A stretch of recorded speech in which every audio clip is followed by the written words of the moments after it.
स्वागत है आपका SKPCS एकेडमी में।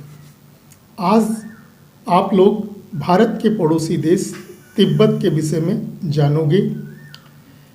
इस मैप में आप लोग तिब्बत को देख पा रहे हैं। ये तिब्बत का नक्शा है। तिब्बत जो है वो भारत के उत्तर पूर्व की तरफ स्थित है। तिब्बत की राजधानी ल्हासा है। राजधानी क्या है तिब्बत की? ल्हासा। लेकिन तिब्बत का इतिहास बड़ा उथल पुथल वाला रहा है। सबसे पहले तिब्बत का इतिहास जान लो आप। तिब्बत को संसार की छत के नाम से भी जाना जाता है। तिब्बत का जो पठार है वही पामीर का पठार कहलाता है और विश्व के सबसे ऊंचे पहाड़ों में से एक है। इसीलिए इसको किसकी संसार की छत या विश्व की छत भी कहते हैं।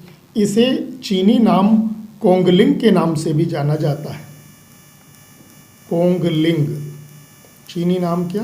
कोंगलिंग के नाम से भी जाना जाता है। किसको? संसार की छत को। मुख्यतः बौद्ध धर्म को मानने वाले लोग जो है तिब्बत में रहते हैं। तिब्बत का इतिहास बेहद उथल पुथल भरा रहा है। तिब्बत कभी स्वतंत्र रहा तो कभी वहाँ मंगोलिया और चीन के राजवंशों ने उस पर हुकूमत की। 7 अक्टूबर 1950 को चीन ने तिब्बत पर हमला किया। 8 महीने युद्ध चला और 23 मई 1951 को तिब्बती धर्मगुरु दलाई लामा ने समझौता कर लिया और तिब्बत को चीन का हिस्सा मान लिया। तो 23 मई 1951 से तिब्बत पर किसका कब्जा है? चीन का कब्जा है। 1959 में चीन के खिलाफ 14वें दलाई लामा के समय विद्रोह हुआ जो नाकाम रहा। दलाई लामा को तिब्बत छोड़कर भारत में शरण लेनी पड़ी।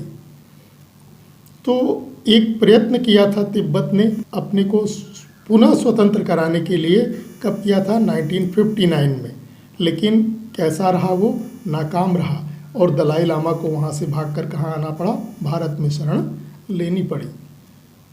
तो आप तिब्बत का इतिहास समझे। छोटा सा इतिहास है।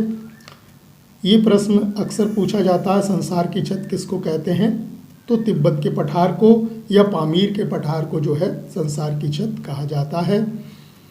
ये भी ध्यान रखना, ये डेट 23 मई 1951 को तिब्बत पर किसका कब्जा हो गया? चीन का कब्जा हो गया। ये चीन का स्वायत्तशासी क्षेत्र है और तिब्बत ने पुनः स्वतंत्र होने की चेष्टा कब की थी? 1959 में। कौन सेवें दलाई लामा के समय? तो 14वें दलाई लामा के समय की थी। लेकिन वे नाकाम हो गए और उन्हें तिब्बत छोड़कर कहाँ आना पड़ा? भारत में शरण लेनी पड़ी। लामा का कभी मीन्स पूछे तो लामा का अर्थ गुरु होता है। लामा का अर्थ क्या होता है? गुरु होता है। आप लोग ये भी ध्यान रखना, जब 23 मई 1951 को तिब्बत पर कब्जा किया गया चीन के द्वारा, उस समय चीन की सत्ता किसके हाथ में थी? माओ त्से तुंग। माओ त्से तुंग ये चीन के शासक थे उस समय, जिस समय चीन ने तिब्बत पर क्या किया? कब्जा किया। तो माओ त्से तुंग का एक स्टेटमेंट पूछा जाता है, राजनीतिक शक्ति बंदूक की नली से निकलती है। ये कथन जो है माओ त्से तुंग का ही है। ये कभी कभी परीक्षाओं में आता है। क्या आता है? राजनीतिक शक्ति बंदूक की नली से निकलती है। तो इसे भी आप लोग ध्यान रखना। तिब्बत से संबंधित ये एक अन्य महत्वपूर्ण तथ्य है। जून 2003 में भारत के प्रधानमंत्री अटल बिहारी वाजपेयी ने चीन के राष्ट्रपति जियांग जेमिन से मुलाकात की और भारत ने पहली बार तिब्बत को चीन का हिस्सा स्वीकार कर लिया। तो भारत ने भी 2003 में तिब्बत को किसका हिस्सा स्वीकार किया? चीन का हिस्सा मान लिया। तो तिब्बत के विषय में कुछ ज़्यादा नहीं है जानने के लिए। कभी राजधानी पूछी जाए तिब्बत की तो क्या लगाओगे आप? तिब्बत की राजधानी क्या है? ल्हासा है। इसको ध्यान रखिएगा।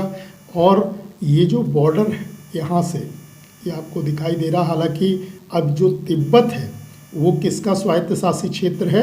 चीन का है। इस पर कब्जा चीन का हो गया है और यहाँ के जो प्रमुख थे दलाई लामा वे भागकर कहाँ पर शरण लिए हुए हैं? भारत में। तो ये जो लद्दाख है, चीन के रिश्ते जो हैं भारत से सदैव कैसे रहे हैं? अच्छे नहीं रहे। लद्दाख के क्षेत्र में गलवान घाटी, कौन सी घाटी? गलवान घाटी, और यहाँ पर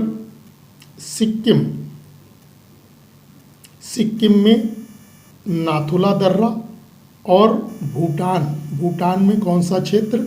डोकलाम क्षेत्र को लेकर जो है चीन और भारत में तनातनी बनी रही है।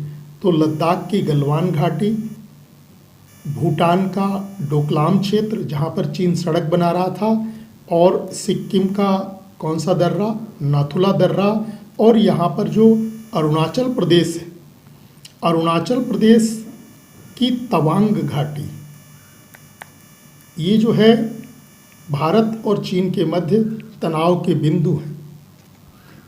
अरुणाचल प्रदेश की जो तवांग घाटी है इसे चीन तिब्बत का हिस्सा मानता है और इस पर हमेशा अधिकार जताने का प्रयत्न करता है, जिससे भारत और चीन के रिश्ते हमेशा कैसे रहते हैं? तनातनीपूर्ण रहते हैं। ये तिब्बत की कहानी थी, छोटी सी। इतना आप लोग ध्यान रखिएगा। मिलते हैं एक नए टॉपिक के साथ अगले वीडियो में। धन्यवाद।